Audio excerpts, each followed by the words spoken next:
আসসালামু আলাইকুম। এই মুহূর্তে আছি আমি গঙ্গা নদীর ধারে। এই নদীতে কিছুদিন আগে ছিল প্রচুর পরিমাণে জল, এখন অনেক জল কমে গেছে। ভাঙন একেবারে প্রচুর পরিমাণে হচ্ছিল এখানে, আর এখন ভাঙন অবশ্য নেই যেহেতু জল কমে গেছে। সামনে আবার বর্ষা, আবার হয়তো কিছু মানুষের সর্বনাশ, কান্না, আবার কারো পৌষ মাস দেখা যাবে। প্রতিবার এইভাবেই বর্ষার জলে নদী পুষ্ট হয়, আর প্রতিবারই বাড়িঘর ভেঙে তলিয়ে যায়। গঙ্গার ধারে যেসব বাড়িঘরগুলো রয়েছে, এইভাবেই একের পর এক বছর পার হয়ে যাচ্ছে, কিন্তু গঙ্গা ভাঙনের যে দীর্ঘদিনের ভাঙন, সেই ভাঙনের স্থায়ী কোনো ব্যবস্থা এখনও পর্যন্ত হয় না। এই জায়গাগুলো দেখা যাচ্ছে জল, এখন দেখেন এতটা নিচে জল। যখন বর্ষা হচ্ছে, পরিপূর্ণ বর্ষা, তখন জল এই যে বস্তাগুলো ফেলা আছে বালির, এই সেম জায়গাতে জল আসছে। আর সেই জল যখন কমতে লাগছে বা বর্ষার সময়তে কিছুটা যখন জল কমে চলে যাচ্ছে, তখনই কিন্তু ভাঙনগুলো দেখা যাচ্ছে। ওই যে দূরে দেখা যাচ্ছে সেই জায়গাগুলোতে ধারে অনেক বাড়ি ছিল, বাড়িগুলো সব ভেঙে চলে গেছে। ওই সাইডে বাড়ি ছিল, সেইগুলো ভেঙে গেছে। এই জায়গাটা আপাতত কিন্তু এখনও পর্যন্ত রক্ষা হয়ে আছে। তার কারণ হচ্ছে একটা, এই যে এইখানে প্রচুর পরিমাণে পাথর দেওয়া আছে, পাথর দিয়ে জায়গাটাকে আটকে রাখা হয়েছে। এটা একটা টেক টাইপের।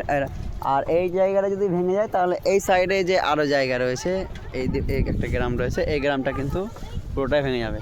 আপনাদেরকে দেখাচ্ছি, এই যে এই দিকটা যদি ওই জায়গাটা ভেঙে যায়, তাহলে দেখা যাবে যে এই সাইডে এই যে পুরো একটা গ্রাম রয়েছে, এরপরে এই গ্রামটাও কিন্তু পুরোটাই আবার চলে যাবে নদীগর্ভে। বিগত বেশ কয়েক বছর, তাও প্রায় 2015-16 থেকে একটানা চলছে ভাঙন। এখনও পর্যন্ত ভাঙনের কোনো স্থায়ী ব্যবস্থা হয়নি। প্রতি বছরে এইভাবে বর্ষা জলে পরিপুষ্ট হচ্ছে, আর ভাঙন চলতেই থাকছে। যেমনই জল কমছে, তেমন সাথে সাথে ভাঙন দেখা যাচ্ছে। এখানে নদীতে মৎস্যজীবীরা মাছ ধরার চেষ্টা করছে, তারা তার প্রস্তুতি নিচ্ছে, হয়তো কিছুক্ষণের মধ্যে নৌকাটা ছাড়বে, মাছ ধরবে।